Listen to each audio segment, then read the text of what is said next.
আমি সারসিনা দরবারের একজন আদনা মুরিদ। এই দরবার আদবের দরবার। আমার পীর আমাদেরকে আদব শিক্ষা দিয়েছেন। এই দরবার আদবের উপরে প্রতিষ্ঠিত। এই দরবারে যারা আছেন তারাও যেমন আদবওয়ালা।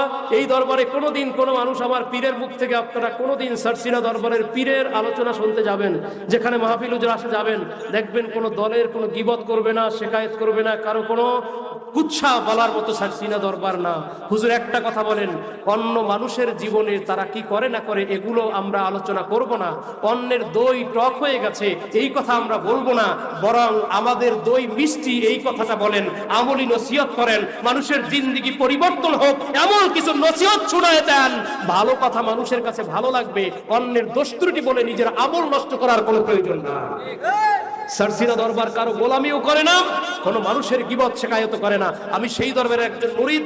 আজকে মাহফিলে গত বছর মনে হয় হুজুর আসার পরে আলোচনা করি নাই, এই বছর আপনাদের তামান্নার কারণে 2-1 মিনিট হুজুরের কাছ থেকে চেয়ে নিয়েছি, মাফ করবেন সবাই। মাহফিলে এসে এক দল আরেক দলের গীবত শিকায়েত এইটা অনেক জায়গায় করে। চেয়ারম্যান সাহেব হ্যাঁ, এই দল ওইটা করে, ওই দল ওইটা করে, অমুকের দোষ অমুকের দোষ, এই বক্তার এই বক্তার, এই জাতীয় কথাবার্তা বলে। কথা বলেন ঠিক কিনা? এ ভাই, আমি কি আরবের খুরমা খাজুর নাকি? কথা বলেন, আমার দোষ নাই? আমার দোষ নাই? আপনার চেয়ে বেশি আছে। হয়তো আপনি জানেন না, হয়তো আপনি দেখেন না, জানেন না। জানার যে সে জানে। কথা বলেন ঠিক কিনা? কথা আর একটু বলবো, রাগ করবেন না? হুজুরকে বসায় বলি, বেয়াদবি আজকে হলেও মাফ করবেন। আমি যদি আমার উসুল ব্যতীত একটু কথা বলি, এক পীর তার মুরিদকে বলছে, হুজুর তো মধুপুরের খলিফা, এরকম একজন পীর তার মুরিদকে বলছে, বাবা আমার জন্য মুরগি জবাই করে নিয়ে আসবে, শর্ত কেউ যেন না দেখে। শর্ত কি? কেউ যেন না দেখে। মুরিদ বাড়িতে গেছে, চিন্তা করছে, হুজুর বলছে কেউ যেন না দেখে। সবাই যারা হুজুরের অনুসারী মুরগি কিনছে বাজার থেকে, সেরা মোরগ কিন্না মনে মনে চিন্তা করতেছে, যখন সবাই ঘুমাবে তখন একা জবাই দিল। এইভাবে যে যেভাবে নিজে নিরাপদ মনে করছে জবাই দিয়ে পীরের দরবারে নিয়ে গেছে।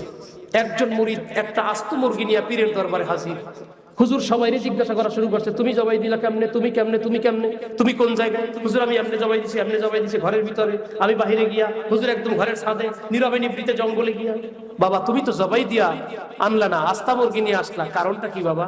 হুজুর আপনি বলছেন কেউ যেন দেখে না, এমন একটা জায়গায় বসে করবা কেউ জানি না দেখে। হুজুর আমি আমার ছেলের থেকে আলাদা হয়েছি, মায়ের থেকে আলাদা হয়েছি, স্ত্রীর থেকে আলাদা হয়েছি, আত্মীয় স্বজন সবার থেকে আলাদা হয়ে নীরব জায়গায় কয়েকবার গিয়া জবাই করার জন্য চেষ্টা যখনই করছি, তখনই আমার দিলের ভিতরে আপনার কথাটা আচর করছে যে আমার পীর বলছে কেউ জানি দেখে না, দুনিয়ার কেউ দেখে না, মা দেখে না, বাবা দেখে না, ছেলে দেখে না, স্ত্রী দেখে না, আত্মীয় স্বজন দেখে না, পাড়া প্রতিবেশী দেখে না, চেয়ারম্যান মেম্বার দেখে না, আমার আল্লাহ তো দেখে। আল্লাহর চোখের আড়াল হয়ে তো জবাই দিতে পারতেছি না, পীর তো বলছে কেউ জানি দেখে না, কেউ এর মধ্যে তো আমার আল্লাহ শামিল।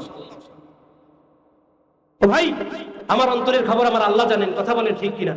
নিজে যখন কথা বলি তখন আপনারা মনে করেন যে হুজুরে মাশাআল্লাহ এত সুন্দর রস করছে, ওনার চেয়ে বড় ফেরেশতা বুঝি এই দেশে আর কেউ নাই। না, আমার চরিত্র আল্লাহ তো জানে। কথা বলেন ঠিক কিনা? অতএব অন্য কোন মানুষকে তুচ্ছ করা, ছোট করে দেখা, এইটা সারসিনা দরবারের কোন বক্তাদেরও কাজ না। হুজুর কখনোই করেন নাই, কখনো গীবত করেন না, শিকায়েত করেন না, আর গান্দা রাজনীতি সারসিনা দরবার করে না। রাজনীতি করতে গেলে মিথ্যা কথা বলা লাগে। কথা বলেন ঠিক কিনা? বিভিন্ন সমস্যা আছে। চেয়ারম্যান সাহেব তো রাজনৈতিক দলের লিডার, রাজনীতি করতে গেলে মিথ্যা বিভিন্ন ধরনের কাজে জড়িত হওয়া লাগে। যেই কারণে সারসিনা দরবার প্রকাশ্যে রাজনীতি করে না। সারসিনা দরবার রাজনীতি করে না। এই চেয়ারম্যান সাহেব তো সাক্ষী দিচ্ছেন, তিনি বলতেছেন রাজনীতি করতে গেলে মিথ্যা কথা লাগে, রাজনীতিটাই মিথ্যা। আলহামদুলিল্লাহ বলেন, মিথ্যার কথার উপরে আলহামদুলিল্লাহ বলেন, সত্য কথা স্বীকার করলেন।